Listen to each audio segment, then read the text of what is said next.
히브리서 4장 1절부터 11절까지 한 목소리로 읽겠습니다. 시작.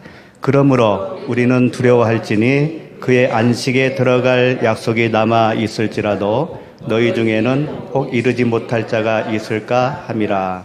그들과 같이 들은 바 그 말씀이 그들에게 유익하지 못한 것은 듣는 자가 믿음과 결부시키지 아니함이라. 이미 믿는 우리들은 저 안식에 들어가는도다.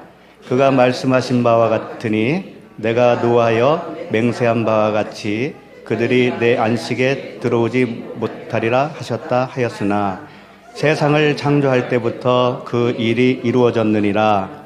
제7일에 관하여는 어딘가에 이렇게 일렀으되 하나님은 제7일에 그의 모든 일을 쉬셨다 하였으며 또 다시 거기에 그들이 내 안식에 들어오지 못하리라 하였으니 그러면 거기에 들어갈 자들이 남아 있거니와 복음 전함을 먼저 받은 자들은 순종하지 아니함으로 말미암아 들어가지 못하였으므로 오랜 후에 다윗의 글에 다시 어느 날을 정하여 오늘이라고 미리 이같이 일렀으되 오늘 너희가 그의 음성을 듣거든 너희 마음을 완고하게 하지. 만일 여호수아가 그들에게 안식을 주었더라면 그 후에 다른 날을 말씀하지 아니하셨으리라. 그런즉 안식할 때가 우리 하나님의 백성에 남아있도다. 이미 그의 안식에 들어간 자는 하나님이 자기의 일을 쉬신과 같이 그도 자기의 일을 쉬느니라. 그러므로 우리가 저 안식에 들어가기를 힘쓸지니 이는 누구든지 저 순종하지 아니하는 본에 빠지지 않게 하려 함이라. 아멘. 네, 오늘은 안식에 대해서 살펴보려고 합니다. 안식을 이 헬라어 신약이죠. 신약에서는 카타파우시스라고 해요. 안식의 뜻은 휴식하다, 쉰다 그런 얘기죠. 그리고 끝낸다, 모든 일을 끝낸다 그런 얘기죠. 이 안식이라고 하는 이 단어를 히브리어로 말하면 샤바트라고 합니다. 샤바트. 구약에도 안식이라는 단어가 얼마나 많이 나와요. 샤바트. 옛날 샤바트 아이스크림 먹어본 적 있잖아요. 그리고 이 안식이라고 되어 있는 이 단어를 날을 붙이면 안식일이 되잖아요. 그렇죠? 안식일. 안식일을 이 헬라어로 말하면 사파턴이에요. 사파턴. 그리고 히브리어로는 샤파트. 비슷해요. 샤바트. 똑같은 거예요. 그래서 이 안식의 참된 의미를 알려면은요, 안식일을 알면 안식의 의미를 알 수 있어요. 이 안식이라고 하는 참 의미를 알려주기 위해서 하나님께서 안식일을 제정해 주신 거예요. 그러니까 안식일에 있는 그 내용을 잘 알면 안식의 참 의미를 알 수가 있는 거죠. 단지 안식일을 지키는 것이 안식에 이른 것이 아니라 우리가 안식에 이르러야 되는 거예요. 우리 자신들이. 그걸 가르쳐 주기 위해서 안식일을 제정해 주셨던 거죠. 그래서 주님이 그랬잖아요. 인자는 뭐라고 그랬어요? 안식일의 주인이시니라. 예수 그리스도 그분 자신이 안식을 주시는 안식의 주인이다 그런 말씀이죠. 그리고 그 말씀의 깊은 뜻은 본인이 자신이 안식이라는 거예요. 그러니까 우리가 참된 안식을 누리려면 결론적으로 말씀드려서 그리스도 안에 들어가는 것이 안식을 누리는 거예요. 근데 그리스도와 하나 되는 거겠죠? 그리스도 안에 들어가는 거니까. 말은 쉽잖아요. 우리가 예수 믿으면 그리스도 안에 있다라고 하니까 그러면 우리가 다 안식을 누리고 있어야 된단 말이에요, 지금. 근데 그게 쉽지가 않아요. 간단한 문제가 아니에요. 말은 쉽지만. 그래서 오늘 히브리서 4장에서 그 안식에 이르기를 힘써라 라고 말씀하시는 거예요. 안식에 이르지 못할 수도 있기 때문에 안식에 이르기를 힘써라. 그러면서 3장에서는요, 읽어보진 않았지만 3장은, 히브리서 3장은 출애굽해서 가나안에 들어가는 이스라엘의 그 출애굽 여정을 설명을 하고 있어요. 그러면서 출애굽을 하였지만 가나안에 못 들어간 1세대들이 있잖아요. 그 1세대들이 왜 못 들어갔는가를 잘 설명해 주고 있습니다.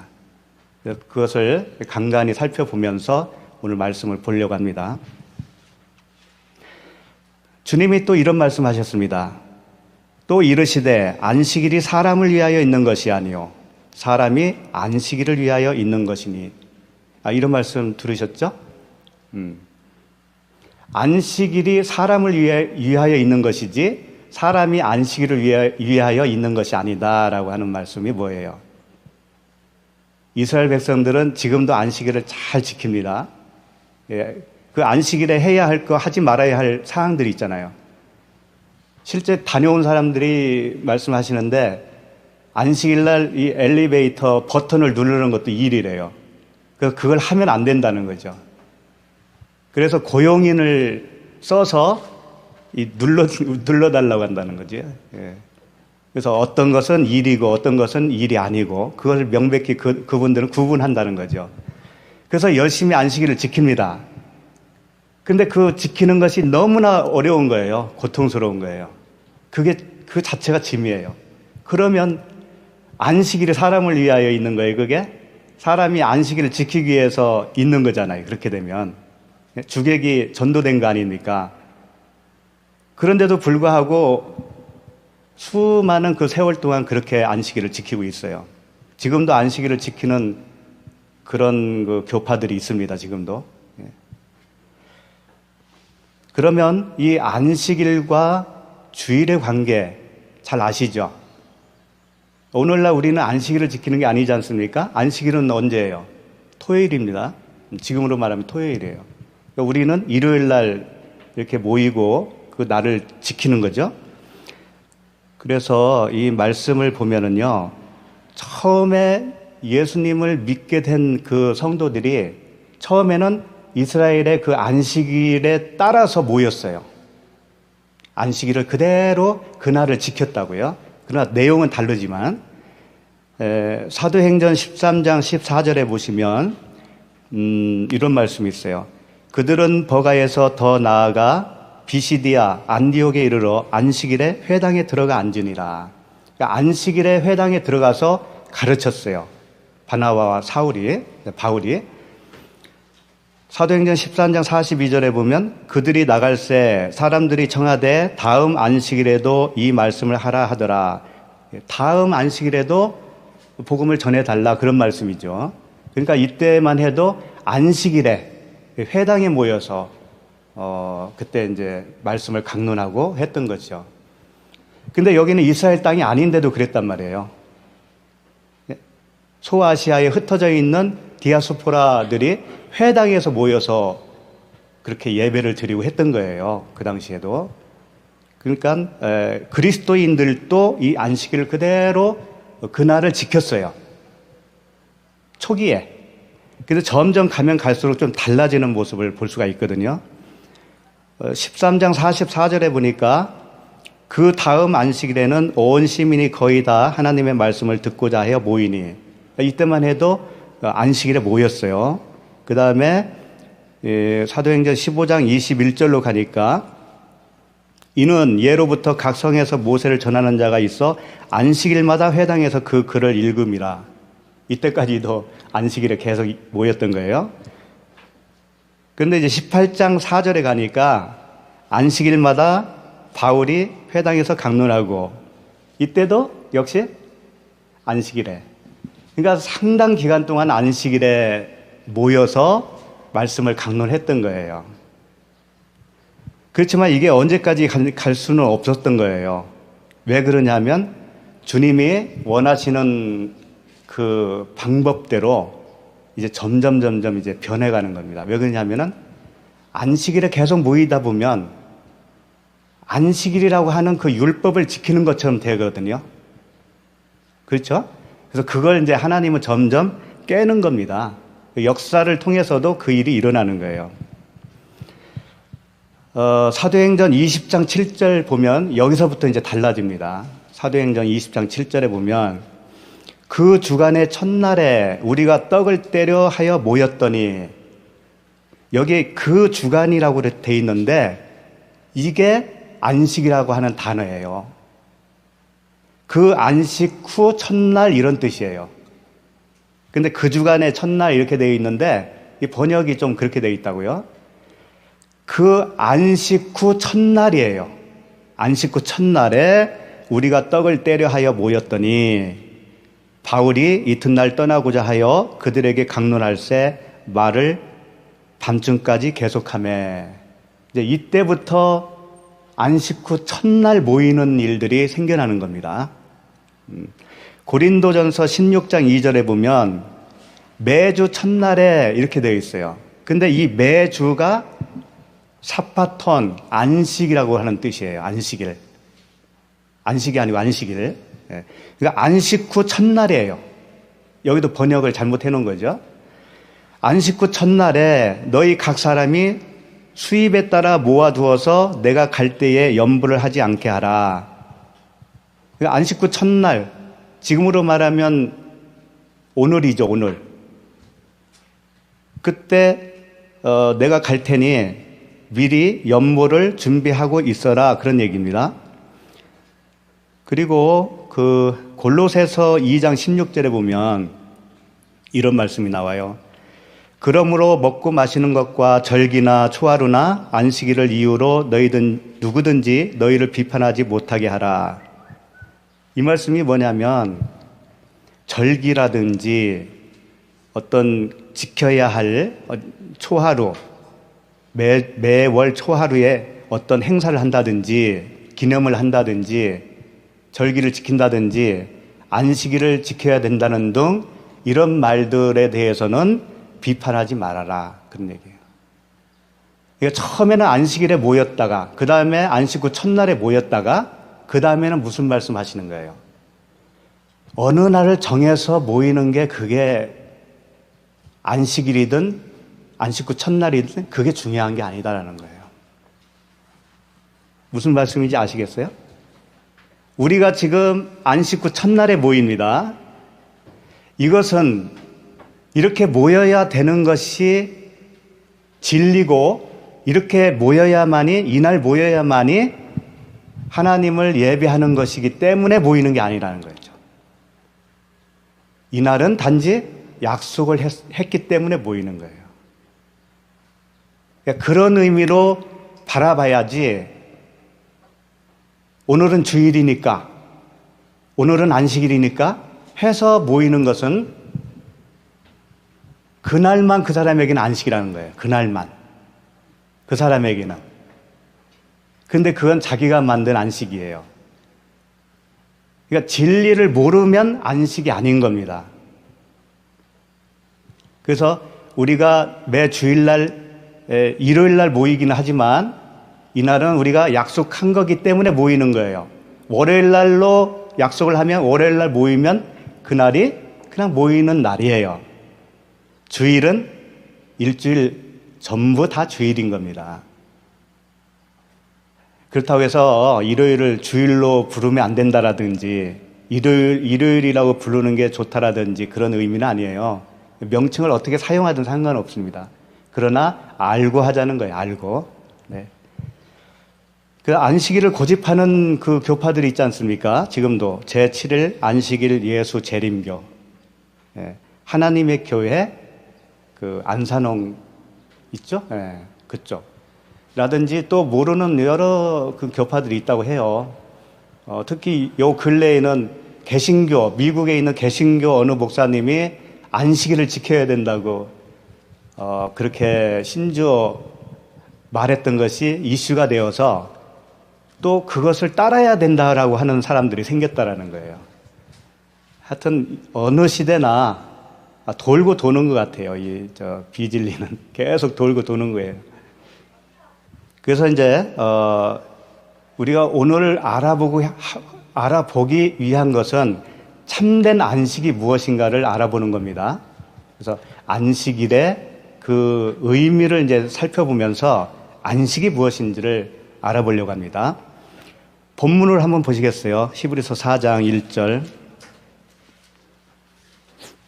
다 같이 한번 읽어볼까요? 시작. 그러므로 우리는 두려워할지니 그의 안식에 들어갈 약속이 남아 있을지라도 너희 중에는 혹 이르지 못할 자가 있을까 함이라. 네. 우리에게 하나님이 안식에 들어갈 약속을 주셨어요. 그러나 약속이 있다 할지라도 혹 이르지 못할까 염려한다는 거죠. 그러니까 그 안식에 들어가는 사람이 있는가 하면 안식에 들어가지 못하는 사람도 있다라는 거죠. 그러면 안식이 뭔가요? 언제를 이야기하는 거예요? 안식. 죽어서 저 천국에 가는 걸로 알고 계십니까? 그렇게 배웠는데 아니라고 하는 거 보니까 좀 이상하네요. 예. 죽어야 안식에 가는 거 아닌가요? 안식은 약속이 주어졌다고 그랬어요. 그러니까 현재 우리가 사는 동안에 안식에 이르는 겁니다. 그러니까 각자가 안식에 이른 사람도 있는가 하면 아직 안식을 향해서 전진하고 가는 분도 있을 것이고 다 달라요. 그 상태가 다 다르다고요. 그러니까 오늘 말씀 다 보시면 나는 어느 정도에 있겠구나 좀 가늠할 수 있을지도 모르겠네요. 그 두려워할지니 그랬습니다. 혹 이르지 못할 자 있을까? 약속이 남아있을지라도 혹 이르지 못할 자가 있을까? 근데 이게요, 두려워할지라 그랬는데 이게 무슨 이야기냐면요. 두려워해야 되는 거예요. 우리가. 안식에 들어가기 위해서 두려워해야 된다니까요. 안식에서 떨어질까 두려워해야 되는 거예요. 이 두려워한다라는 단어가 포베오라는 단어인데 경외하다라는 의미입니다. 경외. 그러니까 단지 내가 안식에 들어갈지 못할지도 모르니까 벌벌 떨고 두려워하는 그런 단어가 아니에요. 이것은 경외하는 거예요. 경외.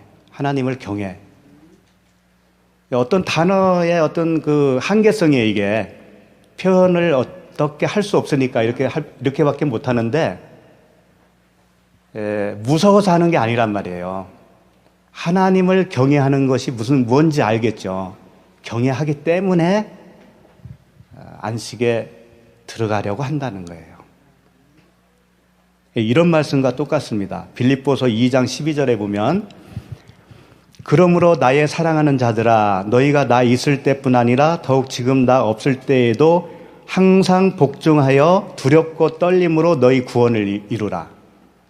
여기서 두렵고 떨림으로 너희 구원을 이루라 이런 말씀을 하셨죠. 그러면 우리는 어떻게 알았습니까? 구원은 하나님의 은혜로 주어지는 것이죠. 우리는 다 구원 받았다고 생각하는 거예요. 그런데 두렵고 떨림으로 구원을 이루라고 하신 말씀이 또 있단 말이죠. 이건 뭘까요? 구원은 받았다라고 했을 때는 신분의 변화예요. 신분의 변화. 내가 하나님의 자녀로 신분의 변화를 받았습니다. 그러나 안식은 뭐겠어요? 안식. 신분의 변화, 태어난 거죠. 태어난 거. 태어난 아이가 자라나는 거예요. 자라서 장성한 사람에 이르는 거예요. 장성한 사람에 이르러야 그게 안식이라는 겁니다. 그러니까 여기서 두렵고 떨림으로 구원을 이루라는 얘기는 자라라는 얘기예요. 자라가라. 그리스도의 장성한 분량에까지 자라가라. 구원이 취소되거나 그럴까봐 두려워하는 게 아니라는 거예요. 이 말씀은. 자라남입니다. 자라남. 성장해야 돼요. 근데 이 말씀 보면은 복종하여 이렇게 되어 있어요. 항상 복종하여. 이 복종이 뭐냐면 히파쿠오라고 하는 단어인데 아래에서 듣는다라는 뜻입니다. 아래에서 듣는다. 위에서는 누가 계신 거예요? 하나님이 계시죠. 하나님이 위에서 말씀하실 때 아래에서 잘 들어라. 이게 복종인 거예요. 근데 말씀 안 듣는 사람이 어디 있어요? 다 듣죠. 이 말씀을 듣는다는 의미는 하나님의 진짜 의도, 하나님의 마음을 깨달아 들을 줄 아는 것을 말하는 거예요. 이것을 영어로는 뭐라고 그래요? understand라고 그러죠. 아래에서 잘 듣고 이해하면 그게 서 있는 거라는 거예요. understand. 밑에 서 있는 건데 말씀을 잘 듣고 이해를 해야 되는 거예요. 잘 깨달아야 되는 거예요. 그래야 understand가 되는 거예요. 아들에게 말 안 듣는 아들에게 너 집 나가버려 하면 그 말을 어떻게 들어야 되는 거예요? 정말 집 나가야 되는 겁니까? 정말 집 나가는 걸로 들으면 그게 언더스탠드가 아니죠. 그게 불복종입니다. 성경적으로 말할 때 불복종이에요. 순종은 뭐예요? 집 나가 할 때 잘못했습니다. 그러지 않겠습니다. 라고 해야 되는 거잖아요. 그러니까 두렵고 떨림으로 구원을 이루라. 경외함으로 성장에 그 온 힘을 기울여라. 그런 말씀이에요. 그런데 전제가 뭐냐면 말씀을 잘 듣고 깨달아야 그 일이 일어나는 거다. 그런 얘기입니다.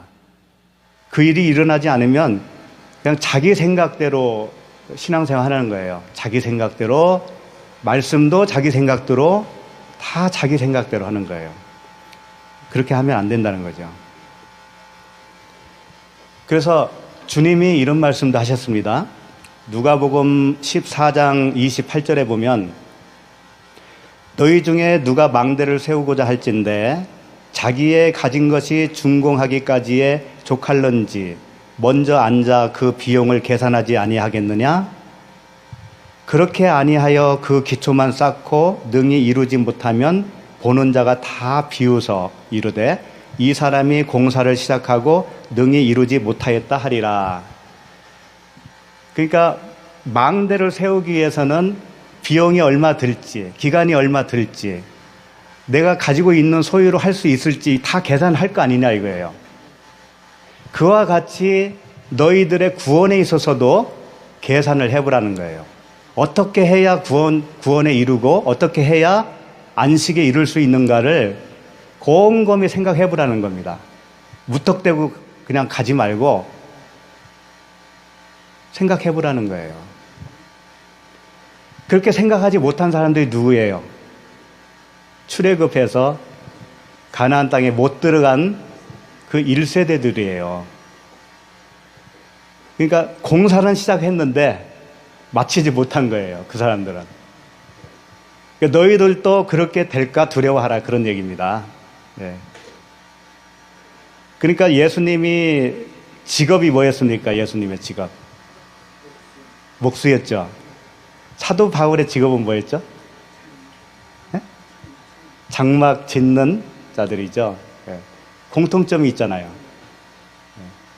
물론 겉으로는 그렇게 됐지만 무엇을 설명하고 싶은 거예요? 우리 안에 성전이라고 하는 성전 건축을 예수께서 해주시는 거예요. 그 성전 건축 장사를 사도 바울이 하는 거죠. 그러니까 우리들도 다 장막 장사요, 목수가 되어야 됩니다. 우리들도. 네. 다시 히브리서 4장 1절 보시면은요. 끝에 보면 너희 중에는 혹 이르지 못할 자가 있을까 함이라. 왜 그런가 이유를 3장에서 말씀을 해주셨어요. 왜 혹 그 안식에 이르지 못하는 사람이 생겨났는가? 그 이유에 대해서 3장에서 설명을 해주셨는데 그 3장 8절을 한번 보시죠. 3장 8절에 보면 광야에서 시험하던 날에 거역하던 것 같이 너희 마음을 완고하게 하지 말라. 여기서 완고하게 하지 말라고 그러죠. 이 완고하다라는 뜻이 뭐냐면 이 말라서 굳어지는 것을 말하는 거예요. 완고하다, 강팍하다, 굳어지다 같은 말입니다. 그러니까 애굽에서 나와서 광야 생활을 했던 1세대들이 가나안 땅에 못 들어갔잖아요. 여호수아와 갈렙만 들어갔잖아요. 나머지 사람들은 마음이 뭐했다라는 거예요? 완고했다. 말라 굳어져 버렸다. 말라 굳어지면 생명이 없는 거잖아요. 그렇죠? 그래서 안식에 못 들어간 이유를 지금 설명하고 있는 거예요. 3장 13절에도요. 오직 오늘이라 일컫는 동안에 매일 피차 권면하여 너희 중에 누구든지 죄의 유혹으로 완고하게 되지 않도록 하라. 여기서 죄의 유혹으로 완고하게 되지 않도록 주의하라. 여기서 완고하지 말라는 거예요. 3장 15절에도요. 성경에 일렀으되 오늘 너희가 그의 음성을 듣거든 경노하시게 하던 것 같이 너희 마음을 완고하게 하지 말라 하였으니, 여기서도 완고하게 하지 말라는 거예요. 그 다음에 4장 7절에 보시면 오랜 후에 다윗의 글에 다시 어느 날을 정하여 오늘이라고 미리 이같이 일렀으되 오늘 너희가 그의 음성을 듣거든 너희 마음을 완고하게 하지 말라 하였나니. 그의 음성, 하나님의 음성, 그리스도의 음성은 매일 들려주는 겁니다. 그런데 그 말씀을 들을 때 완고하지 말라는 거예요. 그게 불복종이거든요. 순종하지 아니함이에요. 언더스탠드가 안 된 거예요. 그게 히파쿠오, 밑에서 들어야 되는데, 잘 깨달아 들어야 되는데 겉팻말로만 알아듣는 거예요. 율법으로만 알아듣는 거예요. 그러면 그게 망하는 겁니다. 예. 사도행전 19장 9절에도요 이런 말씀이 있어요. 어떤 사람들은 마음이 굳어 순종하지 않고, 여기서 마음이 굳어, 이 굳어가 똑같은 단어입니다. 완고하다 그런 뜻이에요. 마음이 완고해서 순종하지 않았다는 겁니다. 히파쿠오가 안 됐다라는 거예요. 무리 앞에서 이 도를 비방하거늘 안 듣는 걸로 끝난 게 아니고, 완고한 걸로 끝나는 것이 아니고 바울의 강론하는 것을 방해한다고요. 그들은. 그러니까 주님이 그랬잖아요. 나와 함께 모으지 아니하는 자는 나를 해치는 자니라 그랬죠. 그들은 저 말씀을 못 듣기 때문에 저게 무슨 말이야 하면서 그 말씀에 대하여 비방을 한다고요. 비방을. 가만히 있는 정도가 아니고 비방을 하게 되어 있어요. 그렇게 하니까 바울이 그들을 떠나 제자들을 따로 세우고 두란노 서원에서 날마다 강론하니라. 두란노 서원에서 몇 년 했죠? 3년간 두란노 서원에서 말씀 강론을 했죠. 날마다 했다고 그랬어요. 엄청난 분량의 말씀을 나눈 겁니다. 그런데 따로 세우는 거예요. 그 비방하는 자들은 안식에 못 들어간 거잖아요. 하나님도 그렇게 하신다는 거예요. 가나안에 못 들어가는 자도 있다라는 거예요. 그러니까 두려워하라는 거예요. 두려워하라. 경외하라. 하나님을 경외하라. 잘 들어라. 잘 듣고 순종해라. 그런데 이 아까 죄의 유혹으로라고 하는 말이 있습니다. 히브리서 3장 13절. 거기에 한번 다시 보실까요? 좀 중요해서 이 부분을 좀 부각시키려고 하는 거예요. 히브리서 3장 13절에 보시면 오직 오늘이라 일컫는 동안에, 그러니까 오직 오늘이라 일컫는 동안이면 뭐예요? 매일매일이잖아요. 매일매일. 예? 바로 오늘. 현재적 의미죠. 매일매일이에요. 매일 피차 권면하여 너희 중에 누구든지 죄의 유혹으로 완고하게 되지 않도록 하라. 자, 이제 여기서 신학적인 그 변론도 가능할 수가 있겠는데 잘 들어보셔요. 홍해를 건넌 게 뭐예요? 이스라엘 백성들이. 홍해를 건너오면 구원이죠. 그러면 구원, 회개, 죄사함 또 뭐죠? 뭐 아들됨, 뭐 다 할 수 있잖아요. 하나님의 자녀가 되고, 애굽에서 홍해를 건너 가나안에 오면 그 자체가 뭐예요? 구원이잖아요, 구원. 네. 그런데 여기서 죄의 유혹으로 또 유혹에 물들 수 있다라는 얘기잖아요, 지금 말씀이. 그럼 뭐예요? 죄가 다 끝난 건데, 소위 구원파식으로 말하면 죄가 다 끝났고 죄사함이 다 끝났고 그렇잖아요. 그냥 그렇게 살면 되는 거 아닙니까? 근데 오늘 히브리서를 보면 볼수록 석연찮은 부분들이 자꾸 튀어나오는 거예요. 구원에서 탈락될 것처럼 말씀을 하고 있단 말이에요. 자꾸. 안식에 못 들어가는 것이 뭐예요? 탈락이잖아요. 응? 그러니까 죄의 유혹으로 완고하게 될 수 있다라는 거잖아요. 불순종이 일어날 수 있다라는 거 아닙니까? 그러면 구원의 취소가 아닙니까? 그렇게 되면. 가나안에 못 들어가는 것 자체가 구원의 취소 아닌가요? 아주 심각한 문제죠. 그래서 이 문제를 조금 설명을 해드리려고 하는데 이제 자세하게 또 다음에 또 할 거예요. 계속 할 거예요. 중요하기 때문에. 바로 이런 거예요. 내가 그리스도와 함께 십자가에 못 박혔느니라. 그런즉 내가 산 것이 아니오 그러죠. 죽었어요. 이제 죽었어. 그게 홍해를 건너오는 것이 죽음이에요. 죽었어요. 그럼 나는 없고 이제 내 안에 그리스도께서 사시는 것이라. 그러죠? 그러니까 이건 선포예요. 선포. 골로새서에서도 너희가 죽었고 이렇게 선포를 하시는 거예요. 너희가 죽었다 이거예요. 죽고 그리스도와 함께 살아났다 이겁니다. 그러니 자녀인 것은 틀림없다 이거예요. 이런 말씀은 뭐냐면 이미 죽여놓고, 그러니까 한번 봐봐요. 그 홍해를 건너온 그들이 원망을 해요 안 해요? 예? 그럼 완벽하게 구원받았다면 왜 원망을 하냐고요. 애굽으로 왜 돌아가려고 하느냐 말이에요. 그러니까 이런 것들을 보면서 무엇을 알아야 되냐면, 구원은 하나님께서 선포해 주시는 거다는 거예요. 그러나 나에게 있어서는 구원을 이루어가는 과정이 있다라는 거예요. 나에게 있어서는 그 하나님이 선포해 주신 구원이 내 생애 동안에 그 구원이 이루어져 간다 이거예요. 이것을 업신여기면 어떻게 되냐면 뒤로 물러가 침륜에 빠지는 자가 되는 거예요.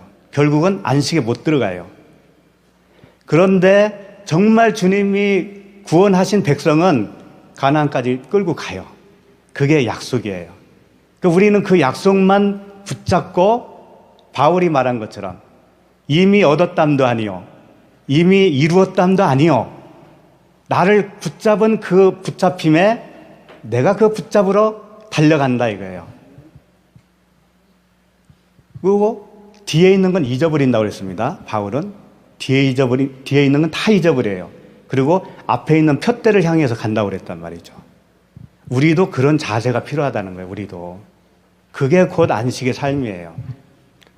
근데 너무 건방 떠는 사람이 너무 많습니다. 다 됐다라고 하는 거죠. 다 됐다. 됐다고 우리들 입장에서는 말할 수 없는 거예요. 결코. 그래서 사도 바울까지도 그런 말씀을 안 하는 겁니다. 그건 하나님 쪽에서 인정해 주는 것이 되어야지 내가 어떻게 스스로 다 됐다고 말할 수가 있나요? 그렇지만 진리는 하나님 쪽에서 선포해 주신 것이 진짜이기 때문에 믿음으로 그렇게 받는 거예요, 우리가. 예. 벌벌 떨으라는 얘기가 아니에요. 떨어질까봐 두려워하라는 얘기도 아니에요. 그런 차원의 이야기가 아닌 거라고요. 홍해를 건너왔습니다. 그러면 홍해에 건너온 것이 뭐라고 그랬어요? 세례라 그랬잖아요. 세례. 세례는 죽은 거예요. 죽은 거예요. 홍해를 건너오면 죽었어요, 이제는. 그리스도와 함께 죽었다고요. 너희들이 모세와 함께 모세에 속하여 세례를 받았지 않았느냐라고 했을 때 죽은 거죠. 물세례예요, 물세례. 그런데 이들이 죽었지만 살아남이 있어야 되잖아요. 그렇죠? 언제 살아났을까요? 살아나는 것은. 바울이 주님을 만났을 때 3일간 어디 있었어요? 3일간 죽어 있었던 거예요, 그게. 눈에 비늘이 감겨서 못 봤잖아요. 3일 후에 비늘이 벗겨졌잖아요. 그게 살아난 거예요. 그때 살아난 거예요. 예수님이 죽으시고 어디에 3일 동안 계셨어요? 무덤에. 그러니까 죽음 자체가 살아남은 아닌 거예요. 근데 그걸 합쳐서 이야기하기 때문에 죽은 것이 곧 살아남이다라고 표현할 수는 있지만 자세히 보면 그게 아니란 말이에요. 죽음이 먼저고 그 다음에 살아남이 그 다음이에요. 무덤에 있는 것은 어떻게 살아남이 아니잖아요. 3일 후에 살아났잖아요. 그와 같은 거예요. 홍해를 건너서 나온 그 이스라엘 백성들은 홍해에서 죽었어요. 그리고 살아남이 어디서 살아나냐면은 마라의 순물을 이제 만나요. 아시죠? 마라의 순물. 그래서 가지를 던지니까 단물로 변했습니다. 그게 살아남이에요, 그게. 그때 살아나니까 이제 계속 불기둥과 구름기둥을 보면서 하나님을 따라가는 거예요. 살아나서 방향을 바꿔서 가는 겁니다. 방향 바꾸는 게 뭐예요? 회개라고 그러죠? 회개. 이게 곧 회개인 거예요. 살아나지 않으면 회개가 있다 없다? 없다. 내가 죽었는데 어떻게 회개를 해요? 허물과 죄로 너희가 죽었던 너희가 그러잖아요. 회개는 죽고 난 다음에 방향 바꾸는 것이 회개라고요. 그래서 이제 계속 따라갑니다. 따라가서 그 다음에 뭘 받아요? 시내산에서 율법을 받죠. 주님이 로마서에서 이런 말씀 하셨잖아요. 율법이 있기 전에도 뭐가 있다고 그랬죠? 죄가 있었다. 근데 중간에 율법을 가입시킨 것은 무엇 때문에 그랬다고 그랬죠? 죄를 더하게 하려 함이라고 그랬죠? 그러니까 애굽에서 건너온 이 이스라엘 백성들은 항상 죄인이었단 말이에요. 우리가 예수 믿든 안 믿든 항상 죄인이었단 말이에요. 그런데 말씀을 주어져요. 우리에게 말씀을 준다고요. 교회에 오면은. 그러면 내가 죄인이구나를 그때 깨닫는 거죠. 그러니까 이스라엘 백성들에게 너희들이 죄인이야 라고 하는 것을 깨닫게 하기 위해서 뭘 줬다라는 거예요? 시내산에서 율법을 준 거죠. 그러면 홍해를 건너서 구원받은 후에 말씀을 받았어요? 아니면 말씀 받기도 전에 구원을 받은 거예요? 율법이 오기 전에 하나님의 은혜로 구원을 받았죠. 그렇죠? 그러면 이때부터 어떤 일이 생겨나냐면 그 율법을 받은 때부터 무슨 일이 생겨나냐면 그들은 그 말씀대로 살려고 할 거 아니에요. 그렇죠? 그게 광야의 삶의 전체 기간이에요. 말씀으로 사는 기간이에요. 말씀으로. 근데 말씀으로 사는 기간인데 문제는 뭐냐면 이들이 율법의 말씀으로 산다고요. 그러니까 율법의 말씀대로 살려고 하니까 하나님하고 충돌이 일어나요, 안 일어나요? 자꾸 일어나는 거예요. 40년 동안. 그래서 너희들이 내 말을 아직도 못 깨달은 거야. 하나님은 항상 그 말씀을 하시는 겁니다. 40년 동안에. 그러니까 그들은 항상 넘어졌다, 일어났다, 넘어졌다, 일어났다, 배우고 또 배우고 또 배워서 결국 2세대는 어떻게 돼요? 가나안에 들어가죠. 네? 1세대는 뭐예요? 못 들어가잖아요. 못 깨달은 거죠. 그러니까 이제 정리하면 이겁니다. 홍해를 건너오는 것은 죽음이에요. 세례예요. 그 다음에 마라의 쓴물이 단물로 변하는 것이 이제서 살아나는 거예요. 처음에 싹이요, 이삭이요, 그 다음에 알곡이라고 그랬지 않습니까? 싹이 그때 난 거예요. 그렇지만 자라야 되잖아요. 자라가는 것이 뭐냐면 말씀으로 배우는 거예요. 말씀 배우는 거예요. 배워서 내가 죄인이구나를 계속 알아가는 거예요. 이것을 죄 씻음이라고 하는 거예요. 죄 씻음. 죄 씻음은 그럼 언제까지 일어난다? 네? 안식에 이를 때까지. 이게 중요한 거예요. 이거 말씀을 해드리고 싶었던 거예요. 죄 사함, 죄 씻음은 평생 동안 갈 수도 있어요. 그 이상하다. 아니 구원 받았으면 죄 사함 받은 건데?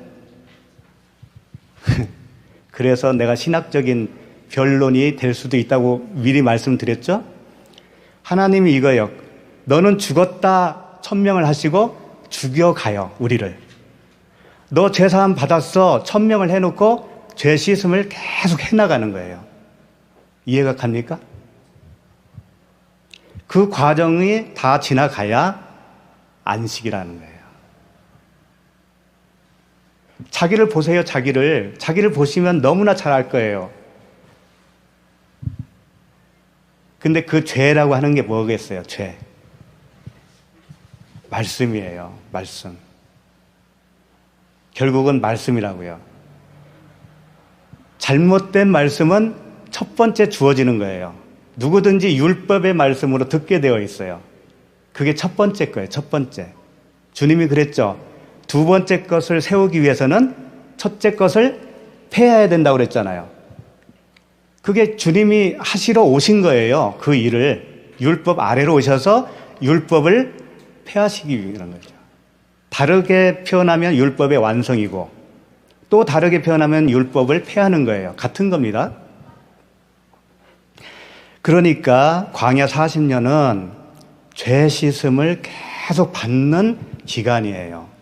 내가 잘못된 말씀이 씻겨 나가는 거예요. 오늘도 씻겨 나가고 내일도 씻겨 나가고 그게 계속 해서 완전히 씻겨 나갔을 때 그게 안식이라는 거예요.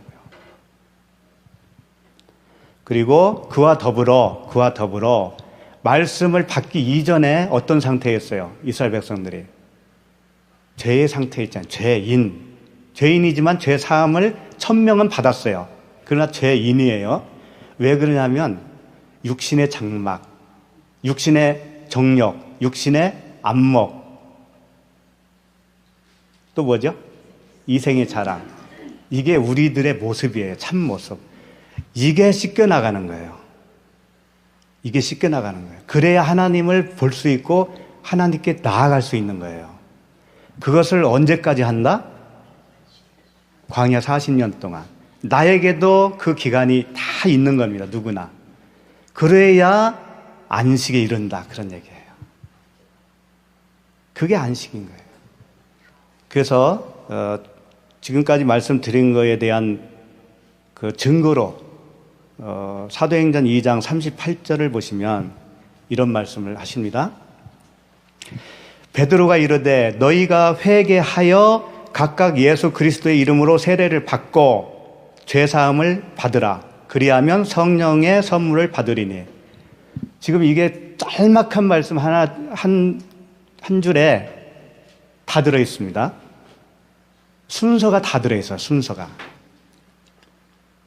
베드로가 이르되 너희가 회개하여 각각 예수 그리스도의 이름으로 세례를 받고, 세례를 받는 게 뭐예요?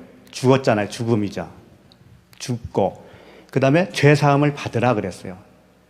죽는 게 죄사함이 아니라 죽고 죄사함을 또 받으라. 각각 말씀을 하셨다는 것을 좀 명심하셔야 됩니다. 그리고 선물로 받는다는 거예요. 이 선물은, 성령의 선물이 뭐예요? 진짜 말씀, 진리의 말씀. 그 율법 안에 있는 그리스도의 그 이면적인 말씀, 그게 성령인 거예요. 그러니까 이 짧은 한 줄이지만은요, 굉장한 우리의 그 긴 인생의 스토리예요, 이게. 그리고 사도행전 5장 31절에 보면 이스라엘에게 회개함과 죄사함을 주시려고, 다 다르잖아요, 지금. 회개함과 죄사함을 주시려고. 다 다르단 말이에요, 이게. 회개와 죄사함이 같지가 않다라는 거예요.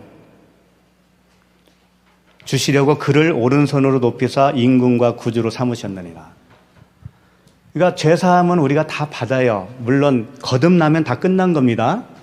끝났어요. 그러나 구원을 이루라라고 했던 그 안식에 이르는 것은 우리에게 남아있다라는 거예요.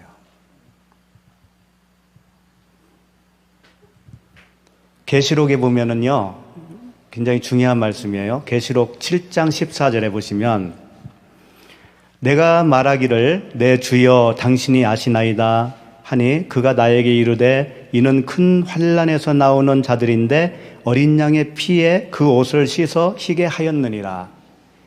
옷을 씻는다라는 거예요. 그리스도의 그 어린 양의 피에 옷을 씻어요. 그 옷이 뭐겠어요? 그러니까 우리 존재 자체예요. 그리고 율법의 말씀이에요. 그게 다 씻겨야 된다는 거죠. 그 다음에 계시록 22장 14절에 보시면 자기 두루마기를 빠는 자들은 복이 있으니, 여기서 두루마기를 또 빤대요. 빠는 자들은 복이 있으니 이는 그들이 생명나무에 나아가며 문들을 통하여 성에 나아갈 권세를 받으려 함이로다. 생명나무에 나아간다. 문들을 통하여 성에 들어간다. 이게 뭐겠어요? 안식이에요. 이게 안식이라고요. 이 안식에 들어가기 위해서 뭐라고요? 두루마기를 빨아야 된다는 거죠. 광야에서 40년 동안 죄 씻음에 두루마기 빠는 그 기간이 있다라는 거예요. 그런 자는 복이 있나니. 그런 자들이 복이 있다라는 거죠.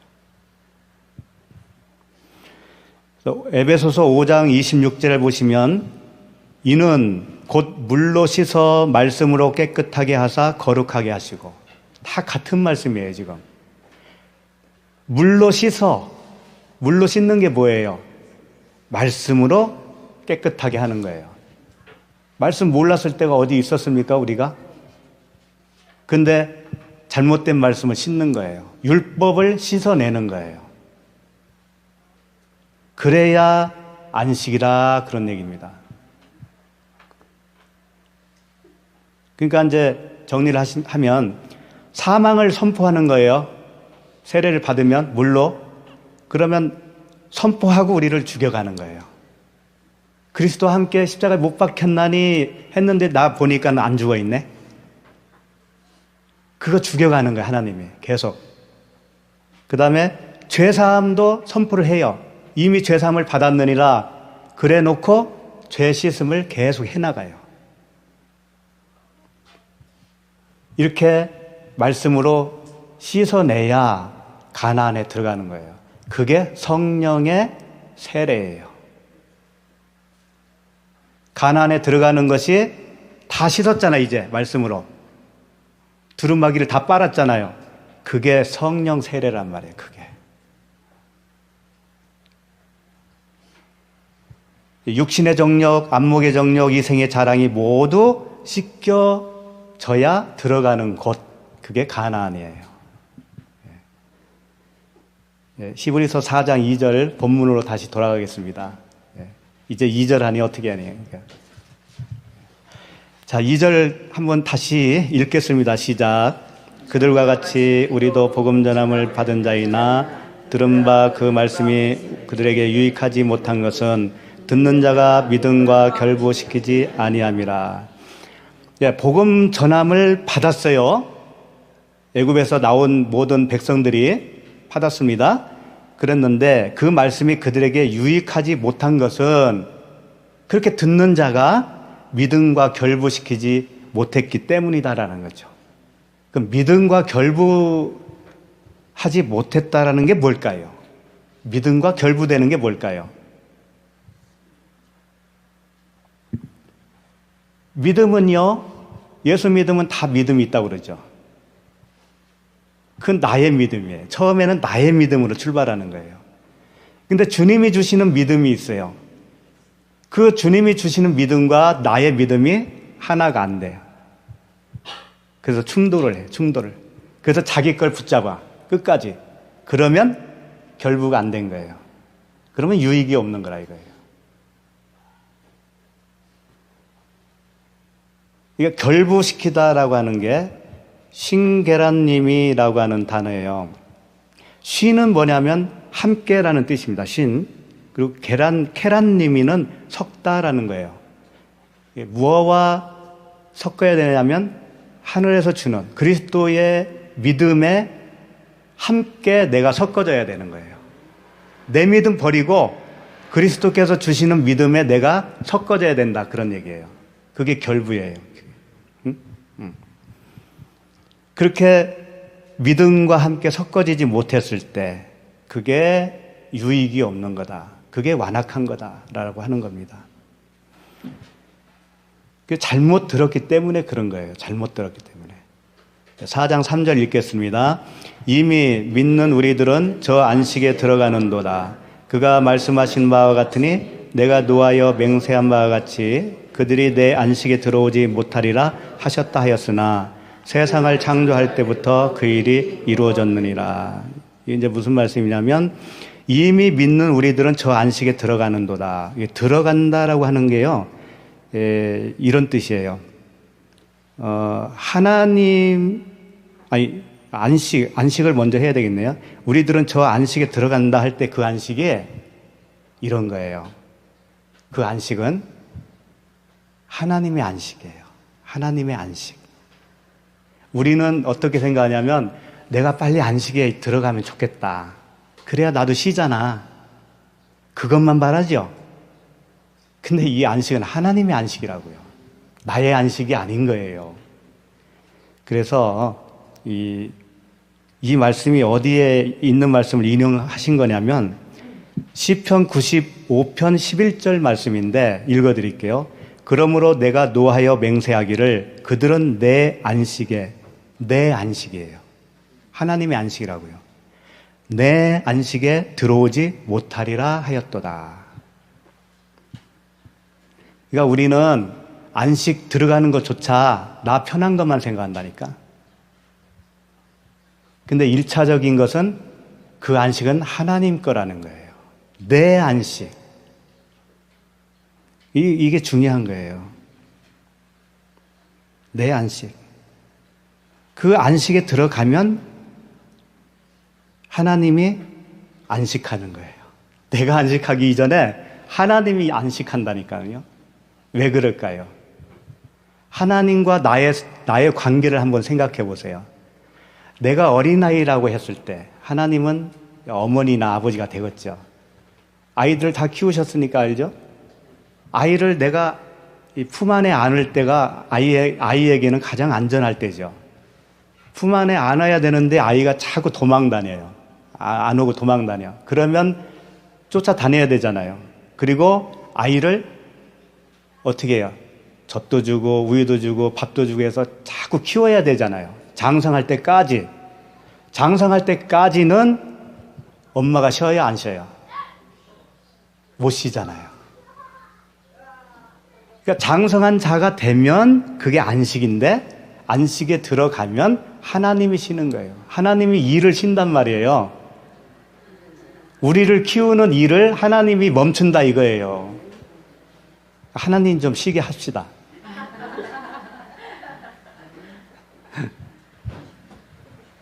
그게 하나님의 안식이에요. 그게. 그러면 나는 어떻게 될까요? 나는 그 하나님의 안식에 들어갔다면 장성한 자죠, 이제. 그러면 나는 어떻게 되는 거예요? 무엇을 쉬는 걸까요? 어린아이의 일을 쉬는 거예요. 어린아이의 일을 쉰다고요. 그러니까 안식은 안 하고 가만히 있는 게 아니에요. 그거 그렇게 생각하시면 안 되는 거예요. 어린아이의 일을 안 하는 것이 쉬는 거예요. 나에 있어서. 어린아이의 일이 뭐예요? 네? 육체와 함께 정과 탐심을 십자가에 못 박았느니라 그러죠. 그 정욕과 탐심이 어린아이 때 했던 일들이에요. 이해가 가죠? 그 희생제물을 자꾸 드려서 하나님을 섬겼던 시절의 이야기, 그것을 쉰다 이겁니다. 그 일을 쉬는 거예요. 근데 그 일만 쉬고 아무것도 안 하나요? 요한복음 5장 17절에 이런 말씀이 있습니다. 예수께서 그들에게 이르시되 내 아버지께서 이제까지 일하시니 나도 일한다. 이건 또 무슨 말이에요? 아버지가 일하니까 나도 일한대. 아까는 안식에 하나님이 그랬잖아요. 여섯째 날까지 창조하시고 일곱째 날 안식하셨다 그랬잖아요. 그렇게 안식하셨던 하나님이 이제까지 일했다라는 거지. 이제까지. 그럼 이제까지 일한 것은 뭐고 그분이 쉬었다라는 건 뭐겠어요? 예수님이 아버지께서 이제까지 일하시니 나도 일한다라고 하는 말씀은 그 어린 나이에 시절에 했던 그 일은 이제 멈췄어요. 이제 그건 안식이에요. 하나님도 우리를 교육시키고 자꾸 자라게 하는 그 일은 이제 안식을 한 겁니다. 하나님도. 그런데 뭘 해야 되냐면 다른 사람을 위해서, 다른 사람의 구원을 위해서 생명 전하는 일, 복음 전하는 일, 이 일을 한다 이거예요. 그러니까 어린 나이의 일, 하나님을 희생 제물로 율법의 행위로 종교 행위로 섬겼던 그 어린 나이의 일을 멈추고, 그건 안식이에요. 멈추고 어떤 일을 하느냐? 정말 생명을 살리는 일, 복음 전하는 일, 그것을 한다 이거예요. 그러니까 안식은 두 가지가 있는 거죠. 안 하는 것과 하는 것이 동시에 생기는 거예요. 그냥 가만히 놀고 먹는 게 안식이 아니다. 그겁니다. 그래서 사도 바울 같은 사람은 안식에 이른 사람일까요? 아닐까요? 사도 바울만큼 안식을 누리는 사람이 없어요. 그런데 그 사람의 고백을 한번 들어보실래요? 그분의 삶을 한번 보실래요? 고린도 후서 11장 한번 찾아보시죠. 고린도 후서 11장 22절부터 보시겠습니다. 그들이 그리스도의 일꾼이냐 정신없는 말을 하거니와 나는 더욱 그러하도다. 내가 수고를 넘치도록 하고 옥에 갇히기도 더 많이 하고 매도 수없이 맞고 여러 번 죽을 뻔하였으니. 네. 사도 바울이 안식에 이른 사람이에요. 그런데 지금 어떻다는 얘기예요? 수고를 넘치도록 하고 옥에도 갇히고 매도 수없이 맞고 여러 번 죽을 뻔했다는 거죠. 이게 안식의 삶이에요. 이제 안식을 하고 싶어요? 안 하고 싶어요? 마음이 좀 바뀌었습니까?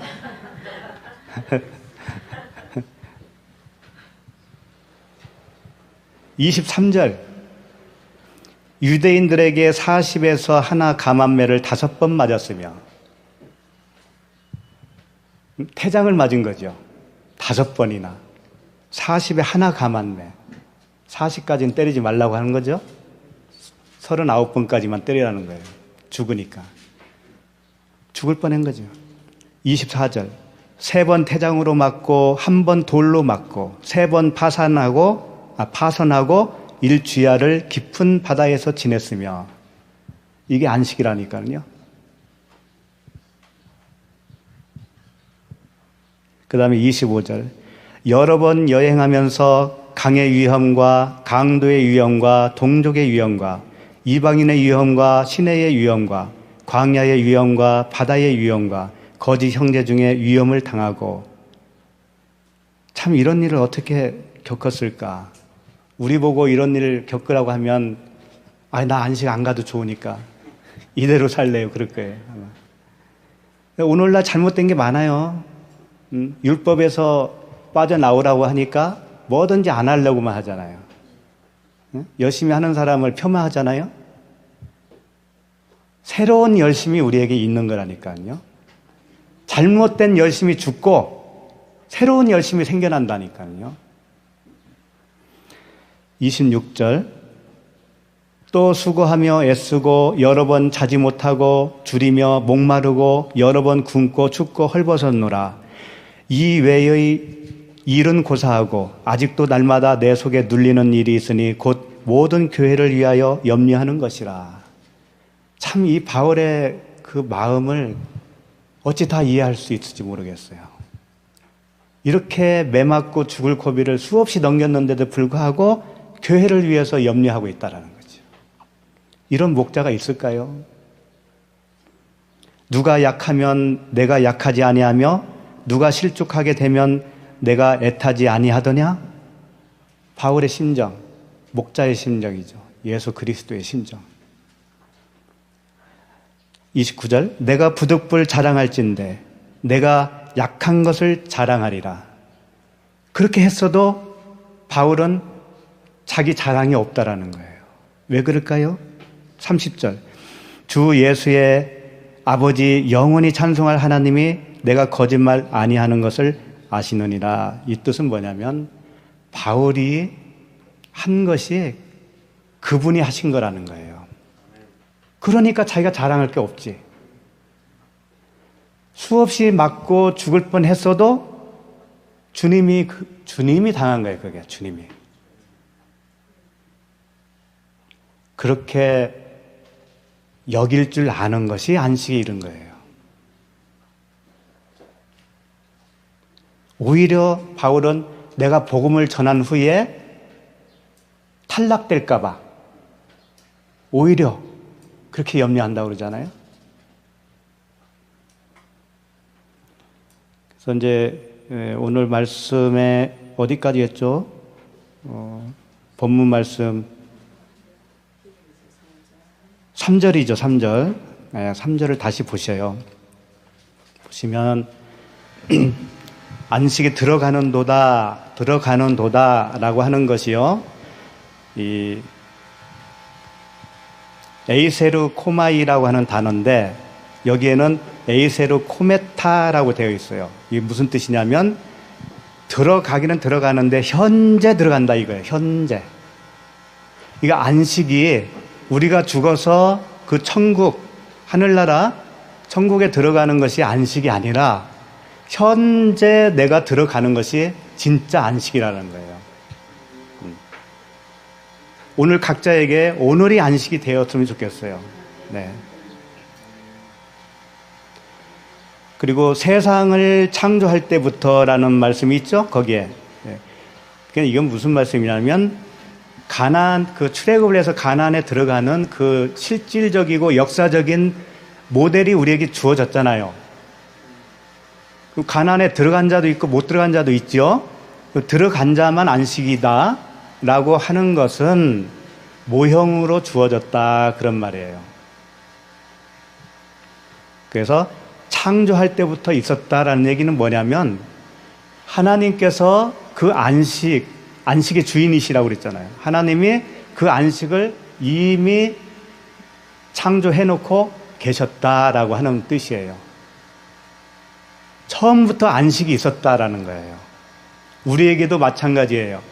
우리에게도 처음부터 안식이 주어졌는데 다만 내가 들어가지 못했던 것뿐이에요. 그 말씀을 하고 싶은 거예요.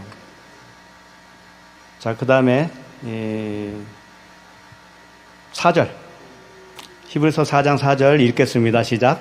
제7일에 관하여는 어딘가에 이렇게 일렀으되 하나님은 제7일에 그의 모든 일을 쉬셨다 하였으며. 여기에 제7일에 관하여는 어딘가에 이렇게 일렀으되 하나님은 제7일에 그의 모든 일을 쉬셨다 하였으며. 이 말씀이 창세기 2장 2절 말씀이거든요. 근데 바울이 이걸 몰라서 이런 말씀을 한 건 아니에요. 히브리서는 바울이 썼는지 누군지 모르죠. 사실 몰라요. 어쨌든 히브리서 쓰신 분이 제7일에 관하여는 어딘가에 이렇게 말했을 때는 몇 장 몇 절 이런 게 없었어요. 원래 원문에는. 예? 우리는 쉽게 그러잖아요. 어디 몇 장 몇 절, 창세기 2장 2절 이렇게 말씀할 수 있지만 그때는 그렇게 말할 수가 없다고요. 그러니까 어딘가에 있는데 이렇게 말할 수밖에 없는 거예요. 그렇지만 하나님이 말씀하셨다라고 하는 것에 강조점을 주는 거예요. 그렇게 2장 2절에 하나님이 제7일 안식하셨다 이렇게 말씀하신 거죠. 그 다음에 5절 또 다시 거기에 그들이 내 안식에 들어오지 못하리라 하였으니, 이 말씀은 뭐냐면 시편 95편 11절 말씀을 인용한 말씀이에요. 거기에 뭐라고 되어 있냐면 이렇게 되어 있어요. 아까 말씀을 드렸지, 내 안식에 들어오지 못하리라. 내 안식, 하나님의 안식, 그 말씀입니다. 여기서도 그러죠? 내 안식에 들어오지 못하리라. 하나님의 안식이에요. 4장 6절 그러면 거기에 들어갈 자들이 남아 있거니와 복음 전함을 먼저 받은 자들은 순종하지 아니함으로 말미암아 들어가지 못하였으므로, 여기서 들어갈 자들이 남아 있다라고 했을 때 이 남은 자들은 누구예요? 광야 2세대죠. 출애굽 2세대. 그 다음에 먼저 복음 전함을 먼저 받은 자들 누구예요? 1세대들이죠. 1세대들이 순종하지 아니함으로 말미암아 들어가지 못하였다, 그런 거예요. 항상 하나님은 두 개로 설명해요. 두 개로. 1세대, 2세대. 사람이 만든 포도주가 있고 하나님이 만드신 포도주가 있죠. 항상 둘로 우리를 설명한다니까요. 율법과 복음으로. 이것도 광야에 못 들어간 자들을 실질적으로 못 들어갔을 수도 있습니다. 그러나 그들이 구원 받았나 안 받았나의 이야기에 초점이 있는 게 아니에요. 그렇게 나에게도 1세대가 있고 2세대가 있는 거예요. 내 안에도. 내 안에 1세대가 죽어야 2세대가 들어가는 거예요. 이해가 가지? 무슨 말씀인지. 겉사람 속사람 이렇게 표현도 하잖아요, 그걸. 그렇죠? 그 다음에 히브리서 4장 7절 오랜 후에 다윗의 글에 다시 어느 날을 정하여 오늘이라고 미리 이같이 일렀으되 오늘 너희가 그의 음성을 듣거든 너희 마음을 완고하게 하지 말라. 그러니까 다윗이 오랜 후에 라고 한 것은 이 가나안의 이야기를 하고자 하는 것이 아니라 그걸 모델 삼아서 오늘이라고 하는 너희들의 오늘이라고 하는 그날이 안식이 이르러야 할 날이다. 그러니까 마음을 완고하게 하지 말아라. 그런 뜻이에요. 가나안 여정, 애굽에서 나와서 광야, 가나안의 그 여정이 그림자로 보여준 거예요, 우리에게. 우리가 그걸 보면서 본을 받으라고. 자, 4장 8절 만일 여호수아가 그들에게 안식을 주었더라면 이러잖아요.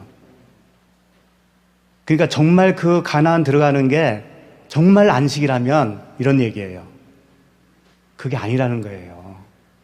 그건 모델로 우리에게 주어진 거란 말이죠. 여호수아가 그들에게 안식을 주었더라면 그 후에 다른 날을 말씀하지 아니하셨으리라. 그것만이 안식이라면, 가나안에 들어갔던 그 실질적인 역사적 사건이 안식이라면 다른 날을 얘기할 필요가 없지 않느냐, 이런 말이에요. 그러니까 우리들의 이야기가 되어야 된다, 그런 얘기입니다. 9절 그런즉 안식할 때가 하나님의 백성에게 남아 있도다. 네.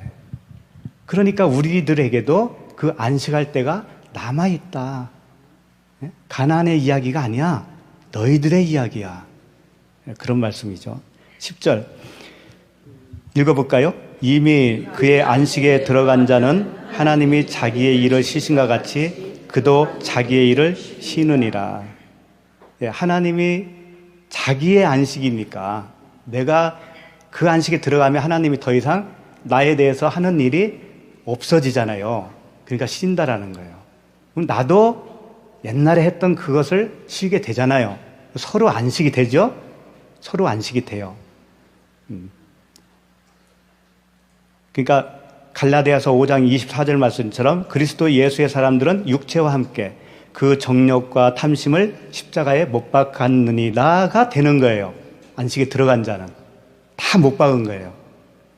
그러면 육신의 정욕, 안목의 정욕, 이생의 자랑도 다 쉬게 되는 거예요. 다 멈추게 되는 거라고요. 그게 안식. 율법주의적인 자기 생각 있죠. 사람 생각. 이게 다 죽는 거예요. 이게 다 멈추는 거예요. 그게 안식이라니까요. 예. 자, 11절. 그러므로 우리가 저 안식에 들어가기를 힘쓸지니 이는 누구든지 저 순종하지 아니하는 본에 빠지지 않게 하려 함이라. 순종하지 아니하는 본. 이건 뭐냐면 아페이데이아라고 그래요. 순종하지 않는 거. 불순종. 아페이데이아인데 뭐냐면 설득이 안 되는 상태를 말하는 거예요. 아무리 복음으로 설명을 해도요. 돌아서면 딴 얘기예요. 돌아서면 딴 얘기예요. 어떻게 할 도리가 없는 사람 있죠? 예? 그게 아페이데이아예요. 순종하지 아니하는 자. 예. 그래서 이제 안식의 의미를 이제 안식일을 통하여서 배워야 되는 거예요. 지금까지 이제 안식에 대해서 쭉 말씀을 해드렸습니다. 나머지 부분은 이제 다음 주에 이어서 할게요. 그런데 안식일에 하나님이 무엇을 하고 무엇을 하지 말라라고 하는 조항들이 있었습니다. 마지막으로 그걸 살펴보면서 이미 다 나왔지만 한 번 더 살펴보고 이제 마치도록 하려고 그래요. 일단 안식일을 통해서 안식을 배우자는 얘기죠. 잘 아시는 그 말씀이니까 출애굽기 20장 10절 말씀. 그 10계명의 말씀이죠. 안식일 규정하는 부분. 출애굽기 20장 10절 말씀. 보시면 일곱째 날은 내 하나님 여호와의 안식일인즉 너나 내 아들이나 내 딸이나 내 남종이나 내 여종이나 내 가축이나 내 문 안에 머무는 객이라도 아무 일도 하지 말라. 이게 안식일의 규정이에요. 아무것도 하지 말아라. 여기서 아들이나 딸은 뭐겠어요? 20장 10절 말씀 출애굽기. 아들이나 딸은 뭐겠어요? 그러니까 안식일에 하지 말아야 할 너, 아직 안식에 이르지 못한 너의 아들과 딸은 뭐예요? 그냥 너나 똑같은 거지. 내가 율법 아래에 있으면 아들, 딸도 똑같은 율법 아래에 있는 거잖아요. 그리고 남종이나 여종은 뭐예요? 남종, 여종. 종은 무엇을 말하냐면 하갈과 이스마엘을 생각하시면 좋아요. 사라는 뭐예요? 하늘 예루살렘의 어머니라고 되어 있어요. 사라를. 말씀인 거예요, 다. 하갈도 말씀이고 사라도 말씀인데 아브라함이라고 하는 한 남편에게 두 아내가 있었잖아요. 아브라함은 하나님이라고 했을 때 두 아내가 있는 거예요. 사라는 뭐예요? 사라는 복음. 하갈은 율법이죠. 그러니까 율법의 아들, 딸들이 뭐예요? 다 종이에요. 하갈도 종이에요. 하갈도 여종이잖아요. 그러니까 여기서 남종이나 여종이나 이런 것들은 뭐냐면 다 율법의 말씀이에요. 이게 다. 그리고 가축, 베헤마, 이 희생제물이죠. 율법적으로 하나님을 섬기는 거, 희생제물로 섬기는 거. 그 다음에 문 안에 머무는 객이 뭐예요? 문 안에 머무는 객. 이건 예수 그리스도를 모형으로 준 거예요. 율법 아래로 오신 예수 그리스도. 율법 아래에 있는 우리를 구원하기 위해서 율법 아래로 오신 예수 그리스도. 그분은 문 안에 머무는 객이에요. 문 안은 뭐냐면 성전 안으로. 성전 안에 오신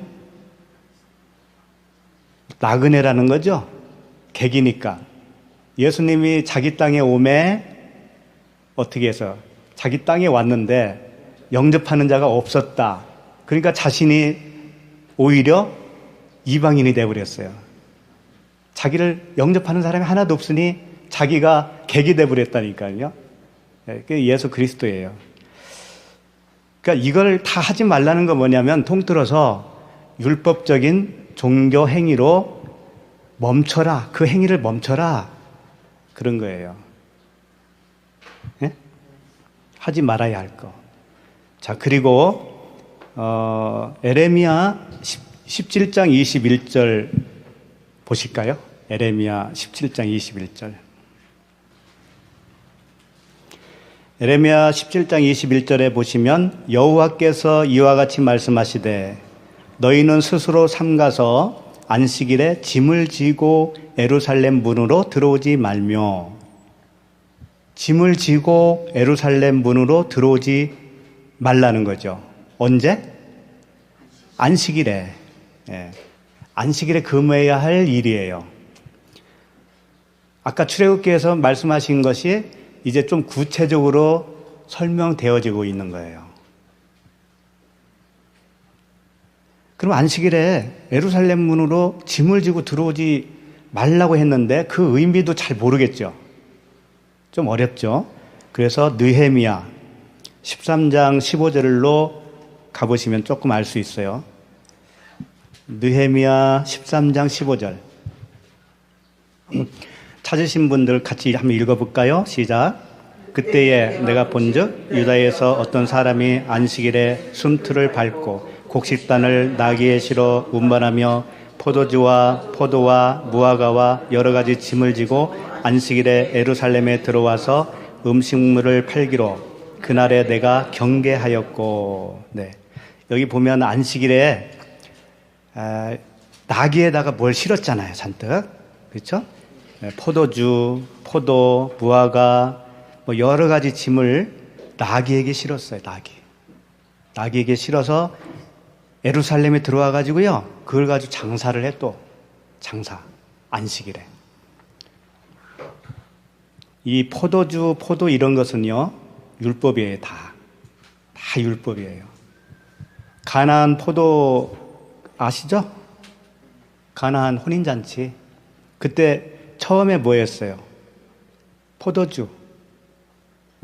사람이 만든 포도주입니다. 진짜 포도주. 그걸로 혼인잔치에 사용했잖아요. 그게 첫 번째 포도주예요. 첫 번째 포도주. 두 번째 포도주는 뭘로 만들었죠? 물로. 진리라고 하는 물로 포도주를 만들었죠. 그게 두 번째 포도주예요. 예수님이 십자가에서 운명하시기 전에 뭐라고 했어요? 신포도주를 받았죠? 그리고 족하다. 그때 이제 운명하셨단 말이에요.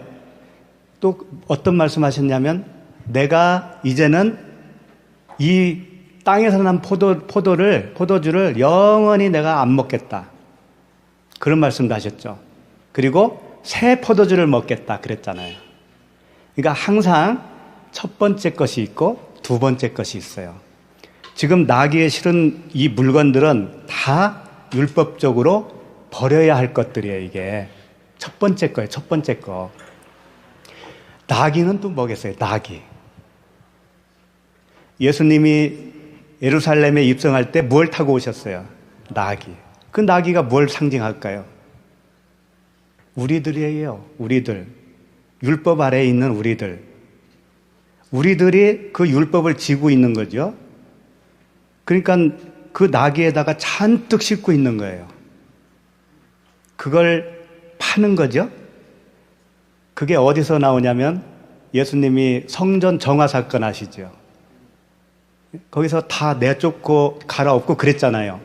그게 장사하는 거 아닙니까? 성전 안에서. 근데 그 성전은 뭐라고 그랬어요? 만민이 기도하는 집이다. 그랬죠?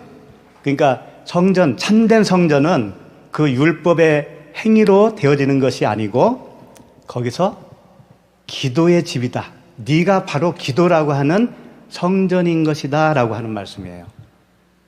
그게 우리에게 다 있어야 되는 거예요. 그 정화가 다 일어나야만이 그게 안식이다. 그런 뜻이에요. 그러니까 그 나귀는 예수님이 나귀를 타고 오셨다라는 것은 뭐냐면 그 나귀에다가요 무엇을 깔았어요. 제자들이 겉옷을 벗어서 나귀에다 얹고 거기에 이제 예수님이 올라타셨잖아요. 그러니까 세상이라고 하는 우리, 죄인이라고 하는 우리와 예수님이 하나가 되는 거예요. 예수님도 죄인이 되어지는 거예요. 죄인으로 입성하시는 겁니다. 하지 말라고 한 걸 하는 거예요, 지금. 예수님이.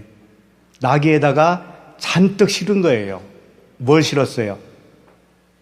우리들의 죄를, 세상 죄를 대신 짊어지시고 자기가 스스로 그 짐이 되어서 나귀에 탔단 말이죠.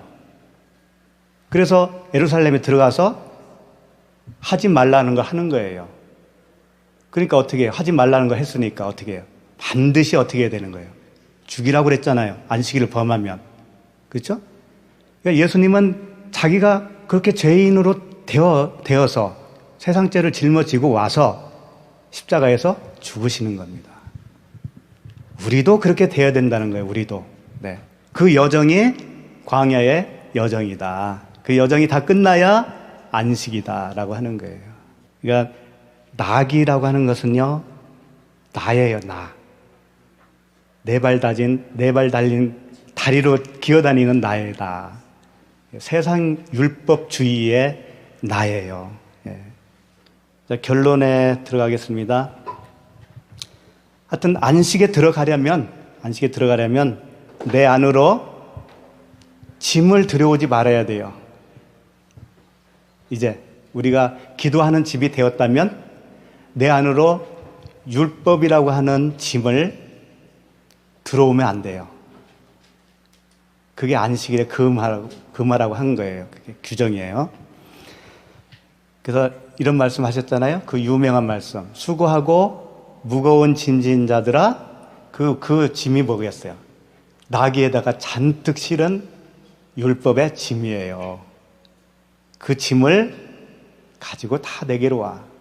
내가 그걸 십자가에 죽어줄게. 그 짐을 내가 지고 죽어줄게. 그러면 너는 쉼을 얻을 거야. 다 내게로 오라. 너희를 쉬게 하리라. 그 말씀이에요, 이게.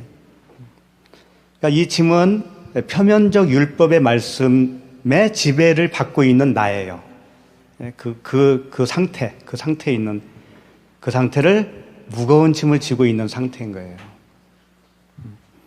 종교적 행위의 무거운 짐, 세상살이의 무거운 짐, 세상 염려, 모든 세상 염려, 그게 다 무거운 짐 아닙니까? 그거 다 내려놓으라는 거예요. 어떻게 살까 염려하지 말고 하나님께 내려놓으세요. 죽지 못한 나의 육신의 생각들, 그 육신의 생각은 하나님과 원수가 된다고 그랬잖아요. 그 육신의 생각들을 다 내려놓으세요. 그러면 그게 안식이에요. 그러면 새로운 열정이 시작되는 겁니다. 그때부터는. 그래서 이제 주께서 값을 치러 주셨기 때문에 그 값없이 주시는 은혜가 우리에게 오셨기 때문에 우리도 가능한 거예요. 넉넉히 이길 수 있다. 오늘 말씀 듣고 마음이 무거워지면 안 돼요. 그게 다 하나님이 해주시겠다는 거예요. 이렇게 어렵게 보이는 것을 하나님이 해주시겠다는 거예요. 그러니 감사한 거죠. 기도하겠습니다. 하나님 아버지, 약속하신 안식할 때가 하나님의 백성에게 남아있다고 하셨습니다. 그러나 순종하지 아니하는 본에 빠지지 않도록 안식에 들어가기를 힘쓰라고 하셨사오니 마음이 완악했던 출애굽 1세대와 같이 불순종하는 본에 빠지지 않게 하여 주시옵소서. 말씀을 알아듣지 못하고 믿음과 결부되지 못한 그 본에 빠지지 않게 인도하여 주시옵소서. 오직 주님의 긍휼을 의지할 수 있도록 도와주시옵소서.